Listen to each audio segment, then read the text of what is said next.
So, hello. So, this is me launching off more channel and chats, which are some of my favorite things to do because I know Spirit wants to come in with bigger things than I am capable of navigating. So, I open up the channel and chats. And I'm really excited today to be chatting with Rose for a few reasons. Firstly, because of our work together and you being so involved in the writing process and what's been going on there. We can talk about that a bit later.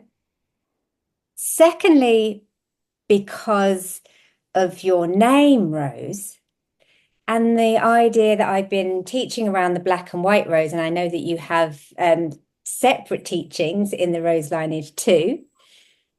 And thirdly, because of what's coming through about the rose, and that's what I was sitting in meditation with today, about both what you shared with me about the white rose.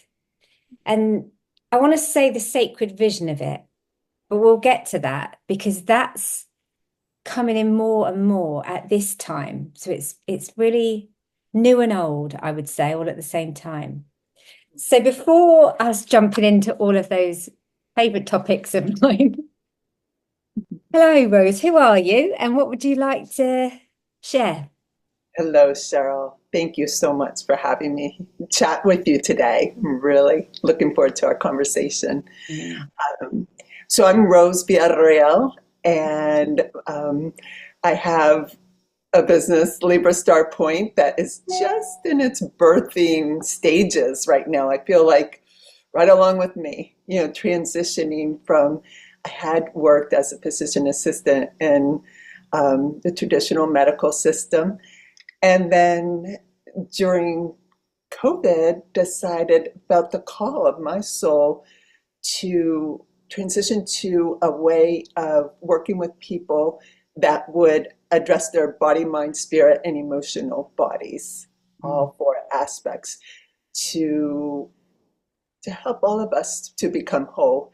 I personally have been walking that journey to try to integrate my being, and then I just want to companion others along that journey who feel called in that way. Yeah, yeah, beautiful. Yeah, there's so much in this, so much. I just keep hearing about singing the bones when you're speaking, and a beautiful practice. But alongside all of that, and I think this is interesting for a lot of people. A lot of people I work with, I have the joy of working with creatives and healers a lot. So, and I think that's quite a big paradigm that's coming through. And I want to speak into that because I think a lot of people have a big wrestle with the healing work and the love for that. I think a lot of us really do love that way of working. And then the creative side. I know that's a side I've walked that we're like, and now, certainly the whole reason 5D theatre was set up was to go, don't do one or the other, be both, like only because I was trying to just go, I'm going to be an actor, a writer, a healer. And my energy needs to be in threes. It needs to have all of that. Other people might just need a one thing. Other people might need two. Or, if you're a magical person, three will probably speak to you a lot. That's in it. Mhm. And I think that's happening with a lot of us that we're like also creatives. And, it doesn't mean that you write plays necessarily. It doesn't always mean that you write books. It doesn't always mean that you're a performer, but you want to nurture your creative side. But you in particular are also writing your own story, aren't you? Yeah, I am so blessed that I was connected with you, Cheryl. It's beautiful how spirit works. How Um, did we connect? How did that happen? Because I feel like, you've been we on my never have radar. gotten Yeah, to talk yeah, just about interested that. to know. Yeah, it's interesting. Through Jocelyn Starfeather, she had had Emer Stassen on her program. And then I started listening to Emer, and then Emer and you spoke. Yeah, so stepping stones. Yeah, it feels like a little lineup of roses there. I That's was what I going to saw. say, Like that, how that rose, I'll speak more about the rose lineage in a moment, but that, and yeah. three. as you were talking about, Yeah. oh, yeah, it's interesting because all of a sudden, whenever I was speaking, I was seeing flower petals. Yeah, it's exactly that. I was like, yeah, and let me say that so I don't I'll be mindful to come back to it that so the rose lineage to me is very much steeped in Magdalene mysteries, steeped into Isis or Set mysteries. So that's why it's interesting you went Jocelyn, Ema, and me. Yeah, it was like there's so much the Egyptian energy around Jocelyn, and there's so much Magdalene energy around Emo. Of course, is that she's one of the things she's taught. And there's so much for me. I have Sarah. The lead of my play was called Sarah, and I did that in honor of the child that Yeshua and Magdalene had together. And so when I found that out, I was like, oh, I'm Sarah. I'm the child of the Magdalene, but also my trilogy goes back to be the child, to be the mother, to be the crone. Oh, So beautiful. of that lineage. So my search in writing is getting older and older and older into the knowledge and what is it really?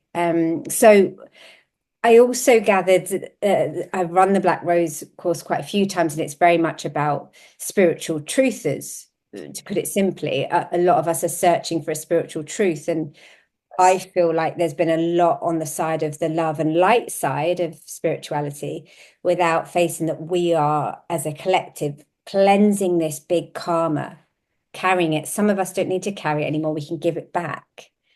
Maybe we've done a lot of shadow work on ourselves, especially in this beautiful container that you're part of. I feel a lot of us are like, I'm not saying the shadow's not still there, but we're trying to do something even bigger with it, which is beautiful. Yes. But that what I realized wasn't in balance. And it was actually somebody that said to me, but exposing all of this stuff, but what do we do with it? How do we stay in balance? And when I heard that, I went, oh, I need to do something differently. And so I was messing around with the golden rose and the white rose. And then and I was actually going to do a collaboration with Ema at one point. I think that's why it was the golden rose. But then when we weren't any longer, it was like, oh, what roses do I need? And the white rose came through so clear, so clear. And now I understand the white rose as the Sophia. So if we go beyond Isis and we go to the origin spirit, it's that Sophia consciousness. And there's so much around Sophia when you know the Gnostic mysteries. And even what you can find out there's so much distortions in it, there's so much meddling, there's so much confusion between everybody that teaches it or speaks about it. So I've found the only way to find those mysteries is to go in, and that's the journey I'm doing. What is that Sophia Rose to me? What is the origin of consciousness? What is the origin of the ancient mystery of spirit coming into being, spirit and matter? That's what I'm searching for, and what distortions have been along the way. And rather than saying that the black rose is a distortion, my feeling is the black rose is the warrior carrying that torch, that flame, and going, I will find the truth and I'll bring it back down here. Oh, So that's why when I was like, oh, so it's the black and white rose. So thank you. Because I believe it was Beth who I'd worked with who said to me about balancing. And I was like, and that stayed with me, that kept thinking about it. But I know we'll come back to your book, we'll come back to the books as well, but you also shared so many beautiful things about the white rose. And I just wondered if you wanted to share any of that because it was really profound for me to receive it. oh, thank you, Cheryl, for letting me know the impact that how it landed with you. Yes, I'd love to share. Thank you. Uh, I on Tuesday, so 3 days ago, another three. Our family had a big shift. My uncle just recently just passed away on Wednesday, and he was like a second father to us in many ways. So we were all very close with him, and of course throughout the family, very close. He's a spark of joy. And so I learned my sister, I was actually in the Black and White Rose mystery school with you, Cheryl, when the news came on my phone. My sister had called me, and so after class, I received the voicemail that my uncle was in ICU and was not expected to live. And to say the least, that was shocking news. And so I, we came together as a family around that and helped with his transition. But then I reflected on what had happened to me the day before. So, first of all, I'll back up a little bit. While I was in class with you, you had put up a picture of both the black and white rose, and you asked us to notice which of the roses called to us. And the white rose, I looked at each of them, and the white rose just was calling my soul at that moment. So I um, went on a journey with the white rose during our class then, and so then fast forward again. Whenever after class I received this news, then I reflected, and we're seeing how time works. It's a spiral. So I reflected on what had happened to me the day before, whenever I was walking in the park on Tuesday. I well, um, I apologize. Before I went on my walk, I was putting in eye drops in my eye, and I was in our home, and we have a skylight in our bathroom, and I was looking up, and I had taken off my glasses and was putting in the eye drop, and I saw in the clouds a rose window. Immediately thought of the stained glass rose windows in churches, and I was like, and I love rose windows. I am, and love the Venus rose. Have followed those mysteries for years, and so I was just so struck by this, and um, and I am very nearsighted. I do wear glasses, and so I thought I want to get my glasses, make sure I'm seeing this right. I put my glasses on, and sure enough, there it was, the rose window, and I was like in awe. And so I was like, I knew this was a sacred sign, and I saw in this case, six-petaled rose, and uh, so I didn't know what it meant at that moment, but I did. Um, Also, for whatever reason that day, really take in a sea turtle. That's on my shower curtain, and I also have a picture in our bathroom, and just sort of communed with that too. So then I went for a walk, and um, on my walk, a hawk flew low, very low to the ground and close in front of me, and it flew right in front of me. And I just watched it, and there were two, I believe, crows uh, squawking and chasing it. And I just watched because it seemed unusual to me that it was so close and so low. And then I continued walking, and shortly afterwards, it flew back across my path, and this time it was alone. And so again, I was like, wow, these two things seem related, and they're both very special. I don't know what that all means yet. So just when I meditated, pondered that in my heart, and just held it there in my heart as I went about my life. And then on um, Wednesday, when I learned about my uncle, I realized that it was a sign letting me know that he was to pass, and but that he was going to be fine.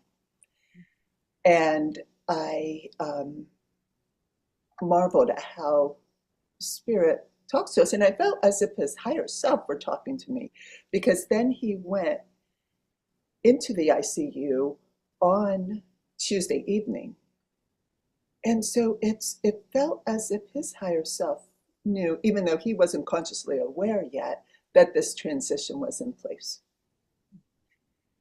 And again, time is circular, a spiral, and how we, it's not linear as we perceive it here on Earth. And so all of these things can happen.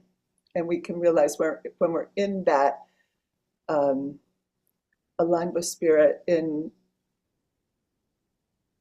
a, a different realm, that we can see forward in time, we can see backward in time.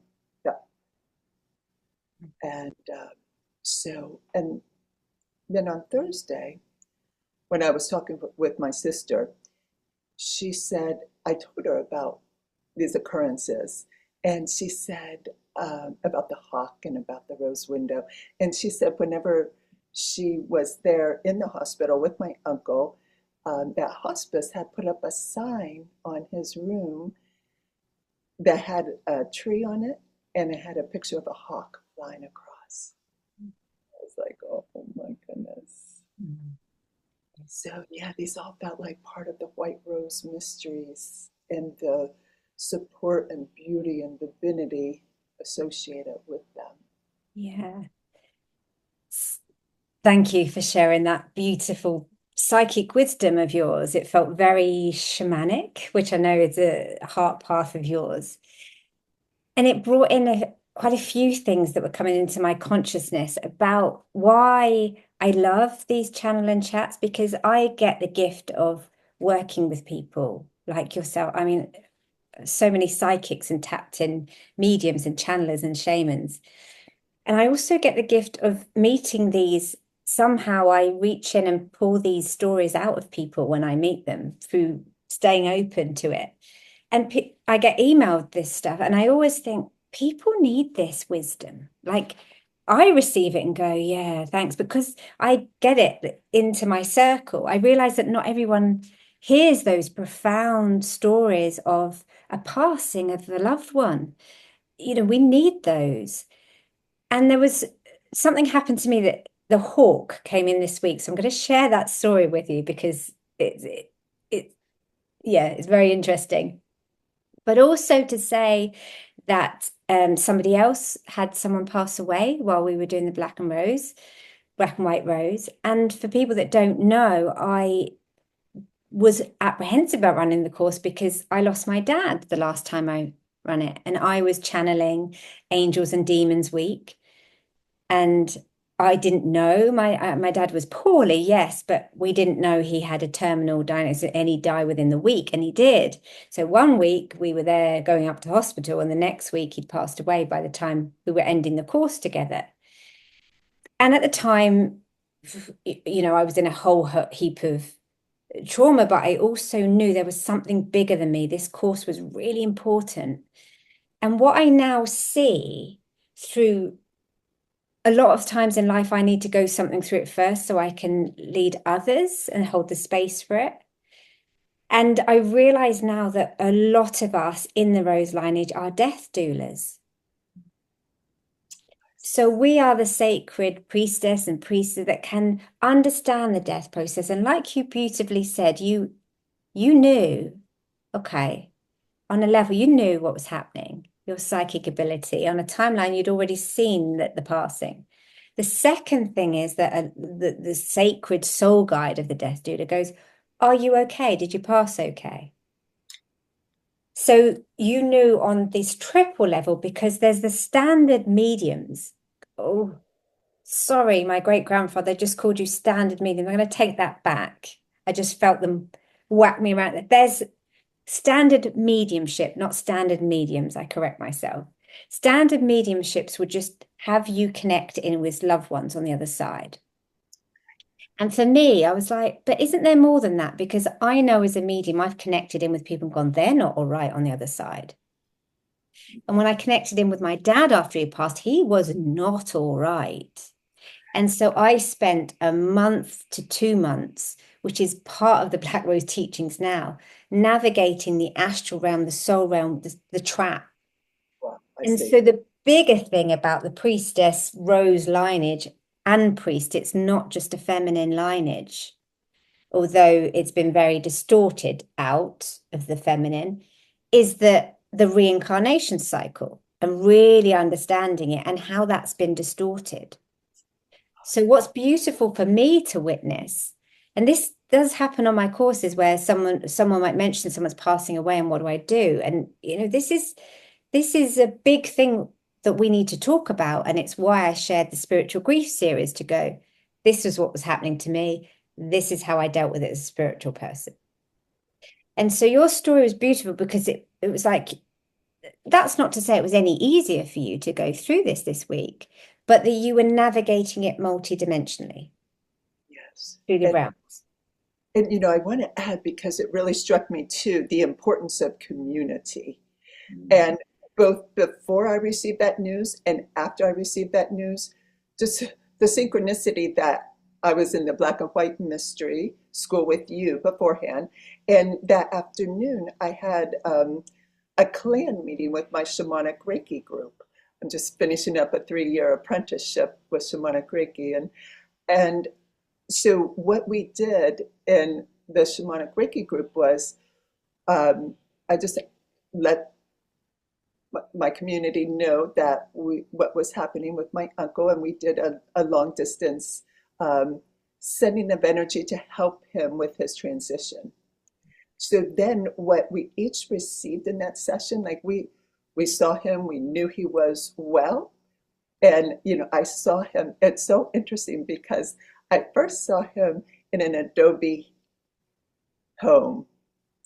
And whenever he was maybe, earlier in his life, he had taught at a Native American with Native American students. And he had a special fondness in his heart for their way of life and their uh, practices and their wisdom and spirituality. And so so he had lived in New Mexico. So I saw him in this adobe home, and which felt like his spiritual affinity there, like in a place like New Mexico. And it was dark inside. Well, he came to the door. When I came to the door on the outside, he opened it from the inside and let me in. And it was dark inside, and I knew he was in transition. And um, then I saw him laying down in the hospital bed. I was able to, with my consciousness, be there with him and my family in the hospital room. And I saw him peaceful. He had a smile on his face and looked so peaceful. And I just knew, I could sense that our ancestors were with him and helping him with the transition. So it was such a gift. And others in my group shared beautiful stories. Like one saw him playing with a young boy, or two boys playing. And his younger brother, another uncle of mine, had passed away a few years ago in a car accident. And another person said, "Was he in a car accident?" And I said, "No, he wasn't, but his brother was." And I knew, and it really was sad on his heart was very sad when he died. And so I know that they were reunited and they were joyful. They were playing. And that's what I saw. I just saw him, like, he was such a creative person. He was actually a writer too. And he had this wonderful imagination. And so I just saw how excited he was. Like I could feel his soul's excitement of like this whole new world that he just got to discover. So there were so many gifts that each of the people in the clan shared with me, and I'm so grateful to them and to you and our Black and White Rose community. And so getting back to the point of how important it is to have community during these difficult times, to both the difficult times and the joyous times. Is Yeah. Yeah, that's beautiful because that was the reason that I ran the Black and White Rose this time, because I was like, we need community for people that are doing big work. And I stepped in this time going, oh, this time Spirit's saying, gather together people that are doing work and support their work, which was different because before it was like, okay, Spirit wanted me to teach stuff of what I know. And this time it was like, yes, let's up level about what spirituality, spiritual laws. Let's get strict on that. Let's understand magic as much as we can. Let's understand our psychic ability. But also, this is to support the group in how they're working in any way that you can, because this is a sort of sacred leadership of giving people all the tools they need to stand really strong in a in what everybody's strong in, which is all different skills. And if we've got these kind of psychic warriors, brilliant psychic soul-led warriors, and that community sense was actually the day I was having too. So I went to, and the hawk. So it's very fascinating you sharing that. So I went along to, I've been walking the lands of Luton a lot because I'm here, I'm trying to understand it. There's sacred lands here. There's also chaos energy here, but there's the chaos energy that I'm really feeling into is activism. So people Ooh. in Luton are activists. I'm a spiritual activist. I haven't quite found my home until I landed back here and went, oh, these people are doing something. There's a lot of big names, whatever you think of them, that come out of Luton that are seeding consciousness, changing it, speaking out, saying things. And I ended up meeting the guy that leads Exodus Collective. Exodus was a rave that started in the 90s, 92. And it was done around Luton. That's where it all started off. Same as the Luton Carnival started apparently before the Notting Hill Carnival, which is a very famous carnival in London. Now, I performed in the Luton Carnival when I was very little, and I lived by the Notting Hill Carnival for 9 years. And I was always like, I got to get out. It's too much, too much. So these energies are very natural in my template, this kind of both hedonistic, spiritual searching, tribal gathering, rave dance. That's where I come from. And I'm still as an ecstatic dancer now, finding it in a different way. And so I was chatting to this guy, and he has his definition of God and spirit too that he found in his music. And he was saying, this we're all finding the divine. And he said, I tell you, drugs or no drugs, 5 o'clock in the morning when that sun is rising and the bass is playing and we're all dancing to a joint rhythm, that is spiritual. And I was like, absolutely. And then he told me later, after we had this tiny little rave on the land, we were just doing a walking tour, but we kind of threw things down and had a bit of a rave. It was amazing. And then he said about this guy that came to him with a Hopi prophecy, which was interesting because I read that out in class about the Rainbow Warriors.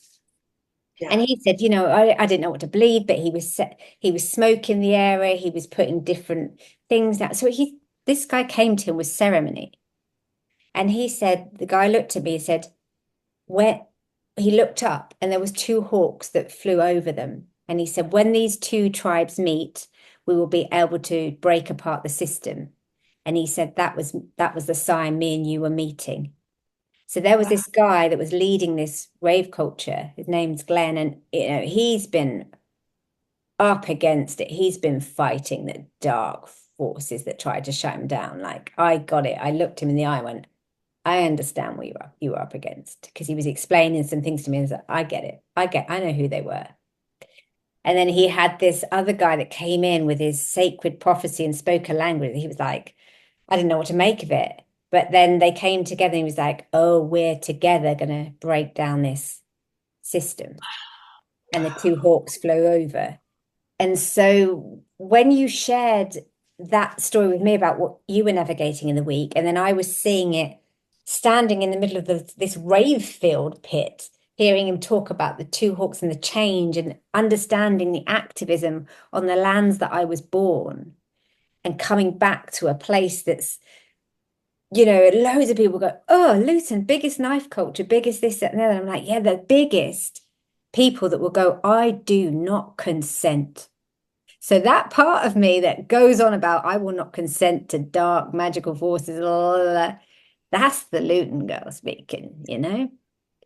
And so it's been a big week about coming home to the self and figuring out who we are and knowing that tribes are coming back together. Not people that all speak the same language, but we're all connected to what we might say this white rose, this divine consciousness, or the black rose consciousness, it doesn't matter, or God, goddess, source, Hopi prophecies.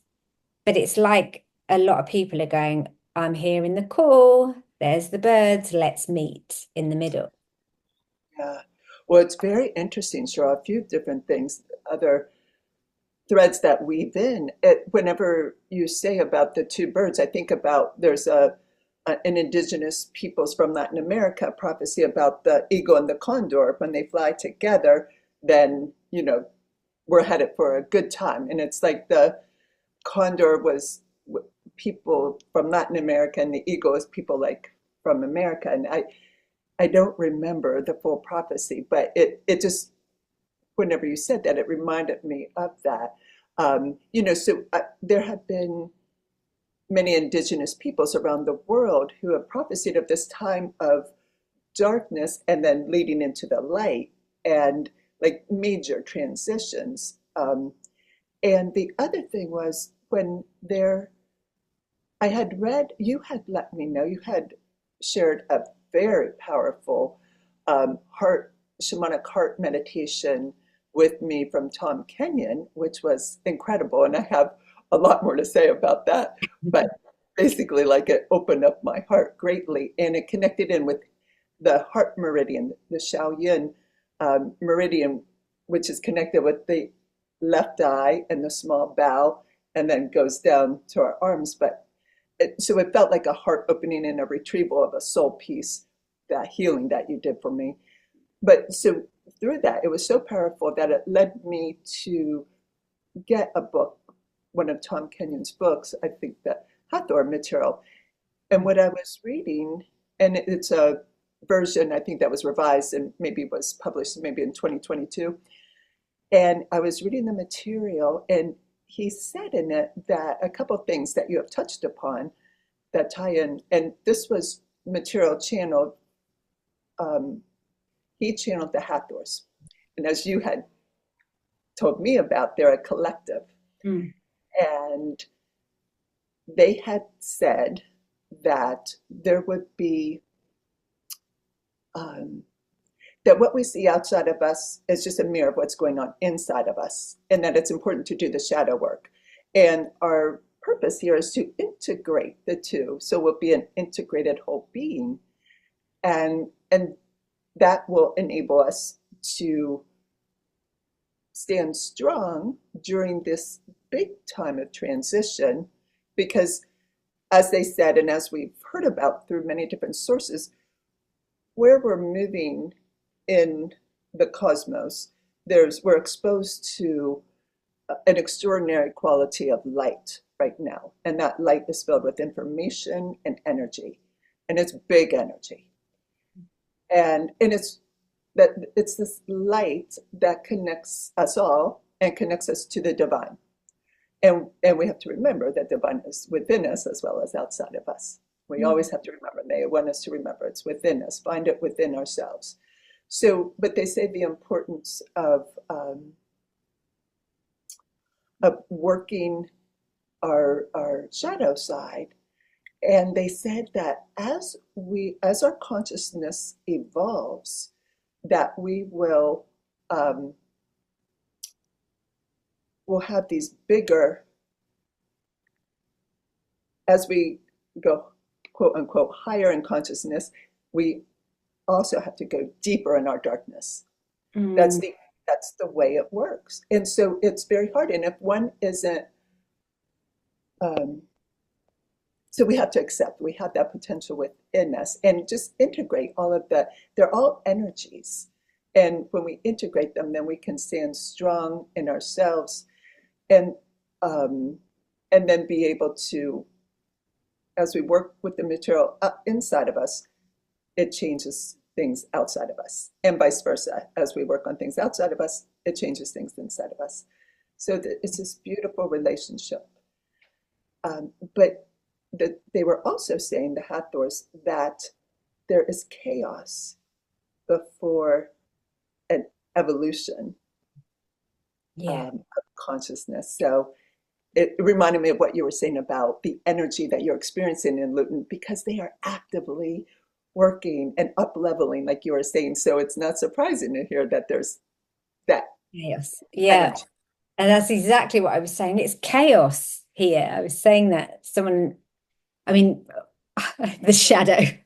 I mean, that's what, the Black Rose is all about, teaching into the shadow. And I do believe, I mean, my second play is literally my shadow on a plate, my internal shadow battle, and then the shadow of society. The witch, the bitch, the whore is that. I called it the shadow play. And I was like, this is going to be no easy feat to do this play. And I've been working on it this morning. And I was like, oh, so I've got to hold this shadow that I've worked through. And then I find with writing, this is really important to say, that you are going through the biggest healing process there ever will be. You're opening up your soul, taking a really good look in there, and then putting that on the page for other people. And so that is the journey. And I say that because yes, you can learn writing technique, and I'm all about that. I don't think you do need to master the craft. I'm going in deeper, going, okay, how can I make this even stronger as a play? How can I learn from the whole of the first play? I need to start rewriting the first one, I've heard as well. So it's like, oh my gosh, how can we make this so strong so that really it does awaken consciousness, because the story is so strong. It doesn't matter if you receive it as a spiritual person or a non-spiritual person, the story wakes you up. So that's by my mission, but it's massively steeped in the shadow work that I've been doing on myself over the last 9, 10 years since I've been really waking up. But also I hear that we need to do the internal work. My understanding from becoming a spiritual warrior of the Black Rose was there's also some shadow out there that was never mine to carry, never in me, was programmed in me, was mind controlled, was soul controlled, was bending those laws of free will that I spoke about at the beginning of the course to make us carry karma we should never carry. Mm. And so I feel, yeah, I just was listening in to see if the Hathors was cheering with me, that I was syncing with them, because they are a tribe, and they were like, yep, that we've come through this phase of going, well, yep, there's a shadow work. And then there's the light side, the shadow work, the internal work. And then there's that three I talk about, that there's the stuff in societal stuff that was inorganic to the divine. And a lot of us warrior workers were going, well, we're still not out of our shadow work, but we'll keep on, we're strong, and we'll face this as well, and we'll bring that out to the light.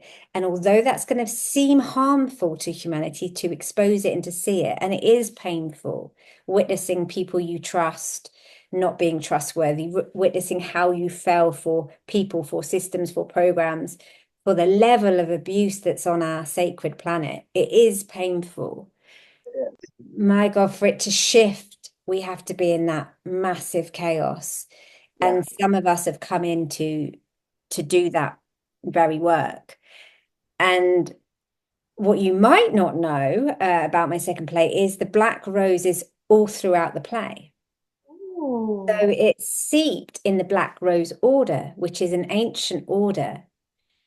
And that is her awakening to what is the Black Rose lineage, going throughout the play and seeding through her consciousness and breaking apart all the ways that it's been stolen and harmed and mind control and soul control, reclaiming this gnosis and the heritage of Sarah speaks through this play, because there's a soul jump, a walk in that happens in the play. So it's taken me on a bigger journey than I expected, as writing always does. And so I say this because this is why I work with spiritual writers, Mm. because you have no idea what you're stepping into when you begin your story.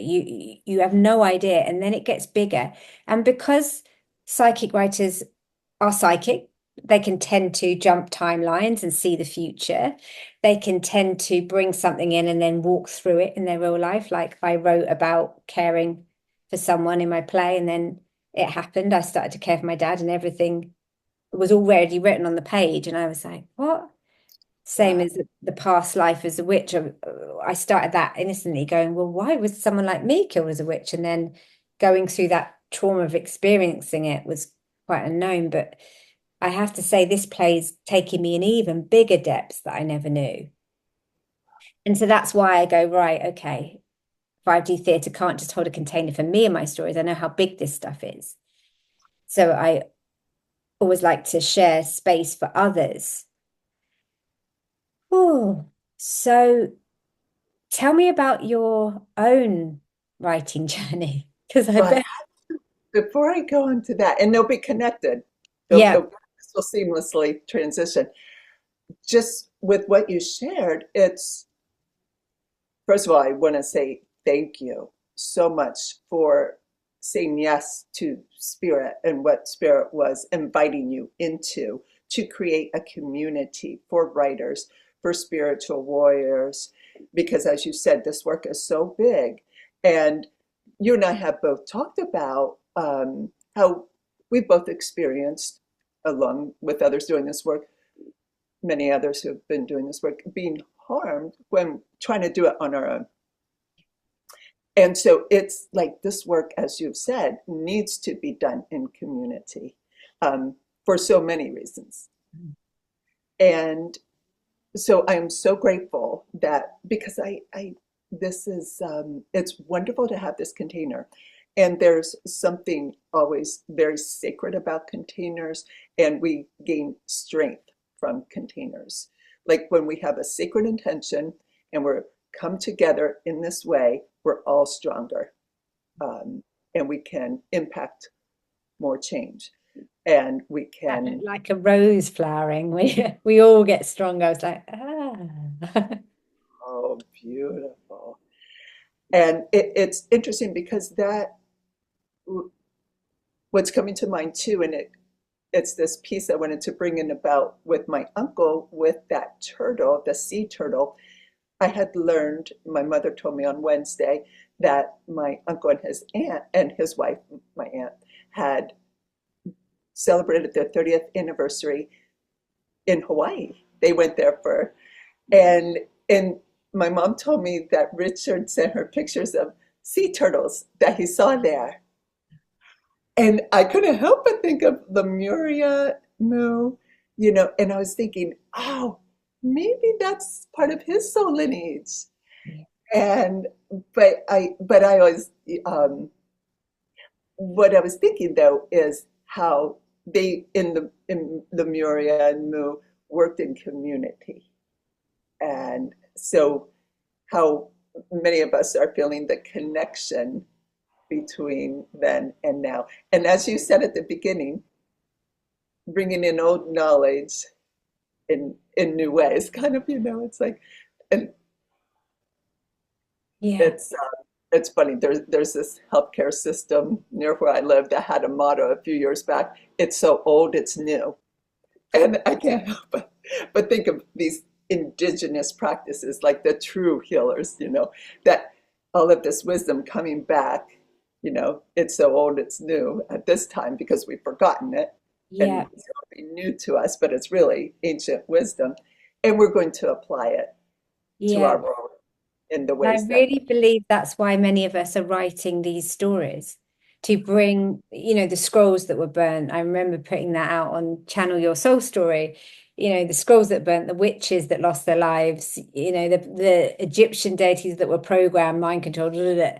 It was like, we are here to bring back the Library of Alexander that was burnt down, to bring back the scriptures, because we all have a piece of the puzzle. That's what we're doing. It's bringing back, as someone once said to me, if we've lost our origin story, how are we meant to find our way home? And I was like, it's true, because we're told, oh, you only live once, or you're not a soul, or your soul's been controlled, depending what your belief is, or that you've forgotten that where did my lineage go?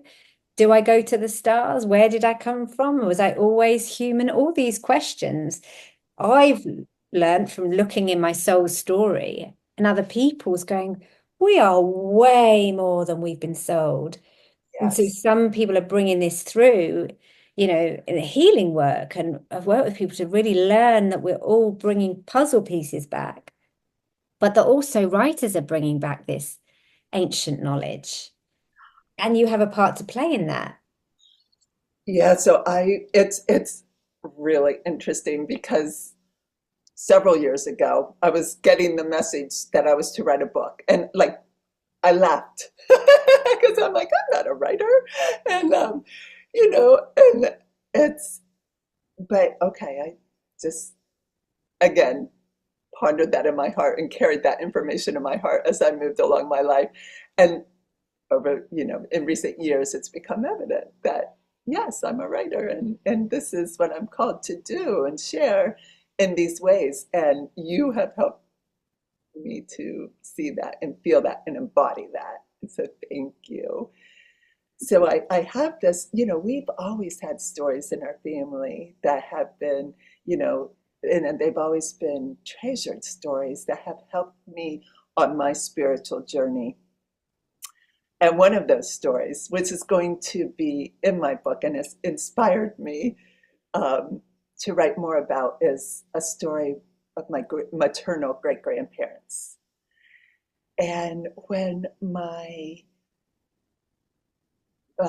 maternal great grandmother died, 6 months before she died. Well, she's also my godmother, and so she had been there whenever I was born. We were living in San Antonio, Texas, and she just happened to be living down there at that period because some of my uncles and aunts were going to college down there. My mother's the oldest of 9 children, and so we have journeyed together until I was 6, and then she passed away. But when she came to, we then moved back to Pennsylvania, which is where she lived too, otherwise. And she came to our farm 6 months before she died, and she told my mom that she had a dream.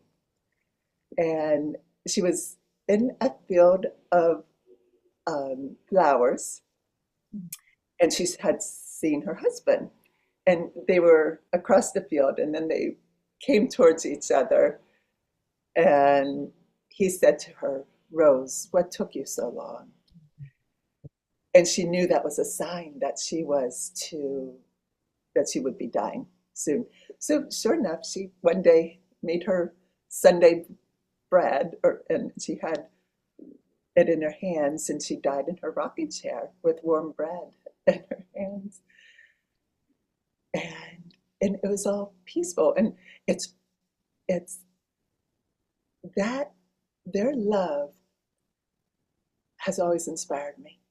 Mm. And it's that thread that has guided me. And Rose, what took you so long? yeah, I mean, it was so beautiful when I first heard that I story love, and we were working with it together about your story. And it was like, there was you, because you have a beautiful amount of spiritual realism and you growing as a psychic and a shaman in your story. And then it was like that call from, because your name's Rose, because you have the Rose mysteries, it was like, Rose, what you took you so long. So it was echoing through your family to you to connect with your ancestry, your lineage. What took you so long? Here we are. And then your growth, which is still evolving as your story is growing and shaping, that whisper, Rose, what took you so long? And I think so many of us feel that when we're waking up. It's like, sweetheart, what took you so? You're on the path now. Come on. And it's like, let's go. But then we're questioning the path and we go on this epic hero's journey, which Joseph Campbell talks about, Christopher Vogler shapes. But I really feel we go on the soul's journey because this is what I found wasn't enough for me, that there was maybe mythical structure Joseph Campbell is a mythical writer, but what about the spiritual? What's the soul doing in all of this? And so, as soon as I heard this ancestry and then the whisper from your grandmother going, Rose, what took you so long? Then it started to go, oh, now the soul journey starts. Hmm. And then I that's, love how you made that connection. Yeah. And through that, there is the what comes in. Unfortunately, my maternal great grandfather was murdered, and so then it brings up a lot of um, material Mm. that I'm diving into through this storytelling and the connection to our times now Yes. And for so and beautiful lifetimes. what you're doing with that and and that kind of reckoning with that, because there's also that spiritual activism in your story, that search for this misjustice. And I find that a lot of us are doing that in storytelling. Like, I didn't know exactly that my first story was reckoning with the mediums and the witches that were killed out. Why were they killed? Why was someone like me killed? And then it went deeper. Why was my great grandfather persecuted as a medium? And then I saw the whole lineage and writing the story. By the end, I was like, okay. And then the second one, there's even bigger justice to be found. And it's like that search to get the answers, to get the truth, the justice out. And your story does that beautifully. There's so much. And I know that in some ways you're at the launch pad of it. It's like getting deep into the material and now it's ready to jump. Come out of me.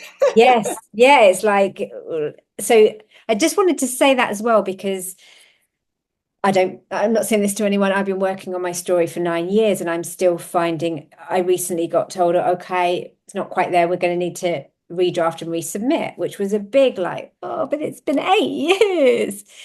But what I know, and I share this as reassurance, is that when it's a spiritually guided story, you have to be ready to write that story. And Yep. it means deep healing work, deep diving. And what happened to me when I submitted Awaken for the last time is I was still in quite deep grief. So what happened was uh, that understanding of that I'd written a play and then had to walk my dad through the very thing that I'd written about. The first part was me writing about my witch persecution. I was healing that. And I was healing this trauma with my dad. And then now, as we work in threes, I can come back to, well, this was about witch persecution, and I need to focus on those voices.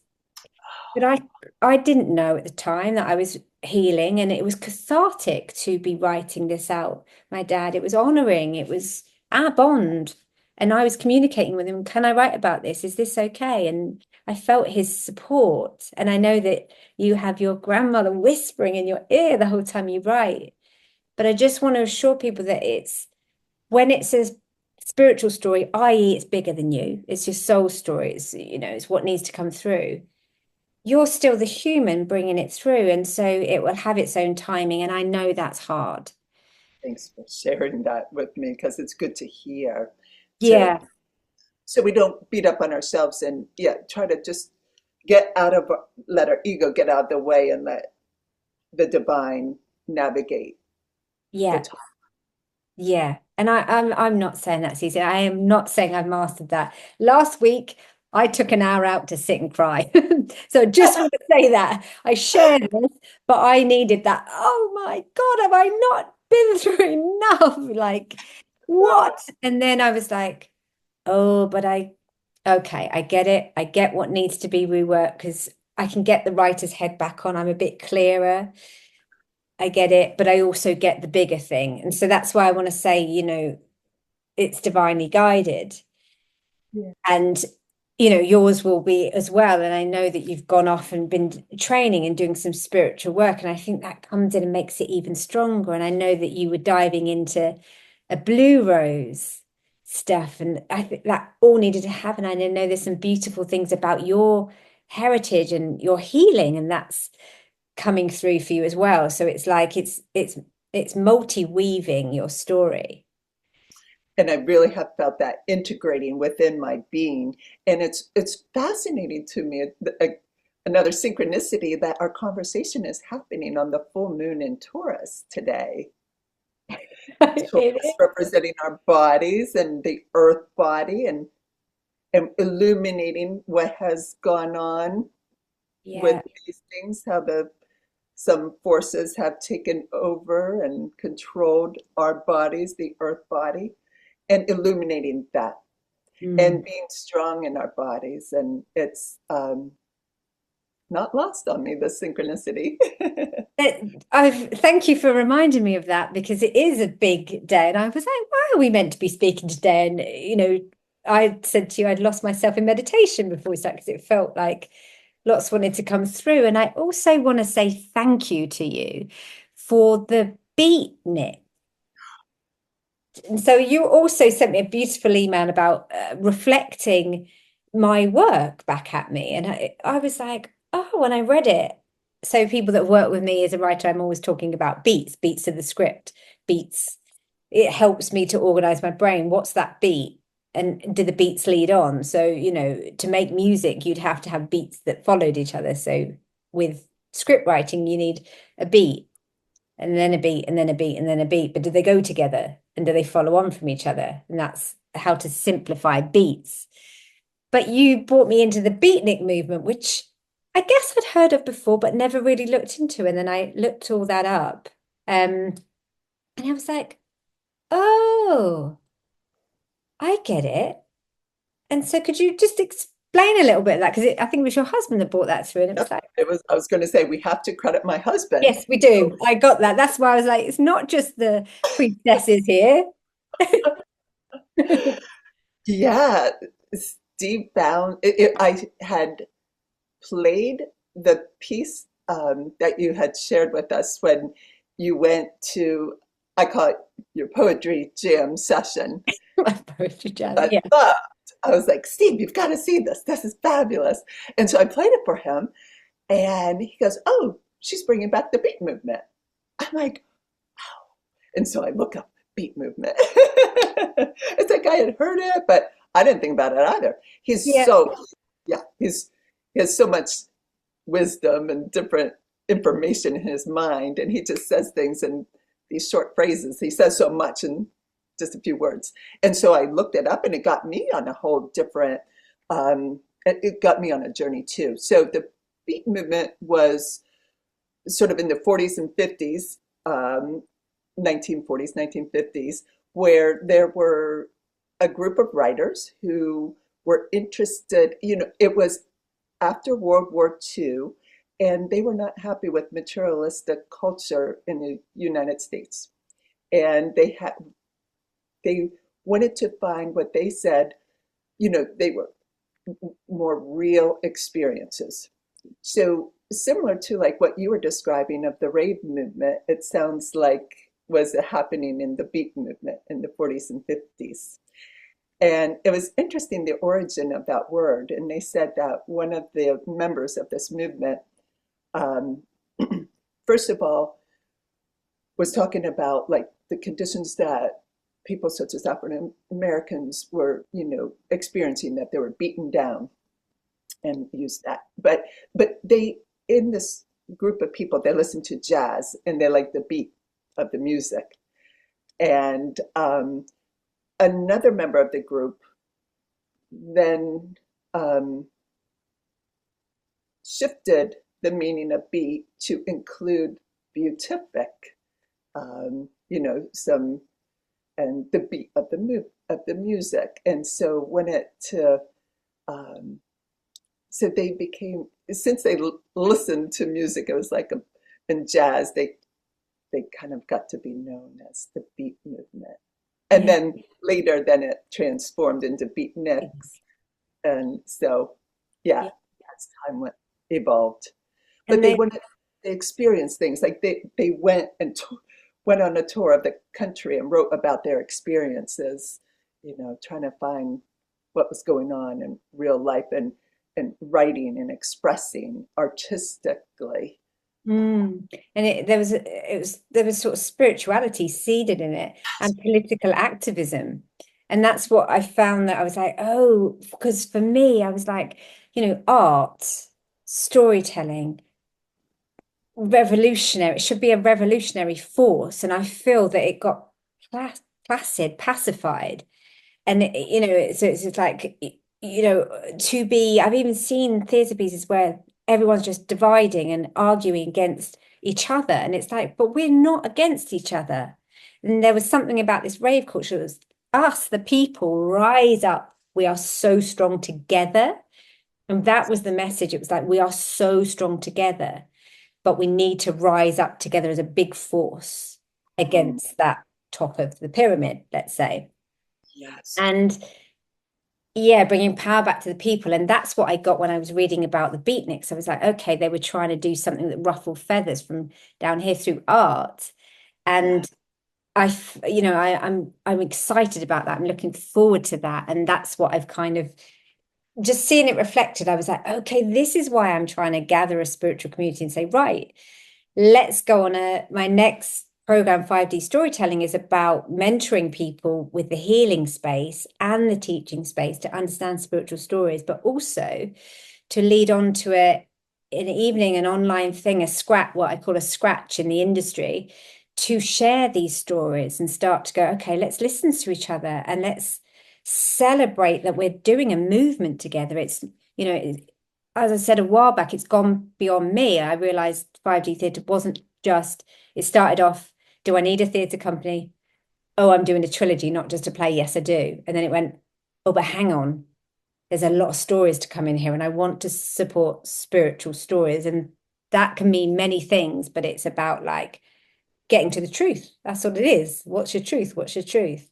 And so, yeah, that container's coming. And when you shared with me the beatnik, and beyond that, when people share with me their stories, like you said about community, it's so necessary. We're so powerful together, but we've also, you, me, everyone has got such wisdom to share. It's so I'm so inspired by what everyone shares and their experiences. And the beautiful thing is like our souls with the art, what's coming through is like the ecstasy, like whenever the ecstasy that our souls feel through the expression of both the joyful and the hard, difficult things.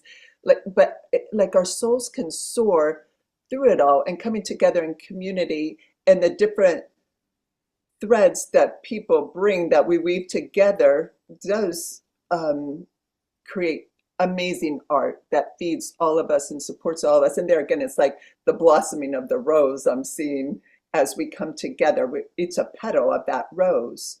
And our souls want to fly. They don't want to be, as you had said, flattened, like what happens anymore. We want to be connected with spiritual truth, and because that's being connected with ourselves and being connected with one another.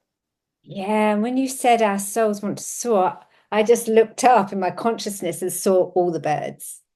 And that keeps happening to me when I went to heal the lands and work with the lands in Bury, St. Edmunds recently, which is a whole nother conversation about land work. But I looked up and there was birds everywhere and they were in flocks. And I remember my sister said to me once when I didn't get funding for my play, Awaken, and we both looked up and there was a flock of birds that went over and she went, oh, this isn't just your story, it's many.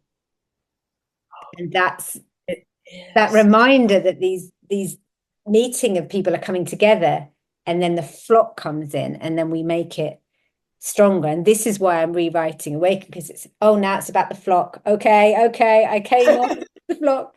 But also what we're doing at this time, it's like what you've talked about with community and brought in, and how we're stronger when we have these conversations and we share the wisdom. And that is a shamanic art in itself, the power of circles and community. Yeah, you're right, Cheryl. Thank you for shepherding this community, holding space for it, having the vision for it. I know I can say I've heard that it makes all of our souls happy to find a home.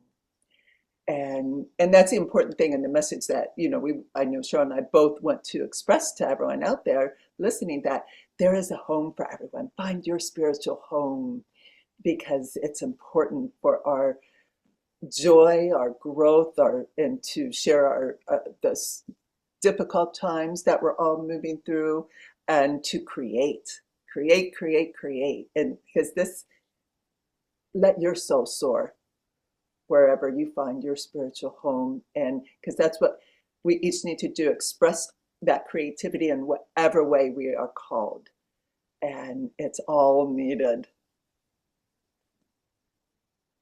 Boom. That was a beautiful summary. That was amazing. Thank you so much for sharing all of that. It was such a pleasure to chat with you. It's a pleasure to work with you, and it's a pleasure to share sacred space. Oh, it's such a pleasure to be in with you, Cheryl, and share sacred space with you, and to learn from you, and to weave together with you. It's a true honor. Thank you. So glad we met. Yay. Thank you.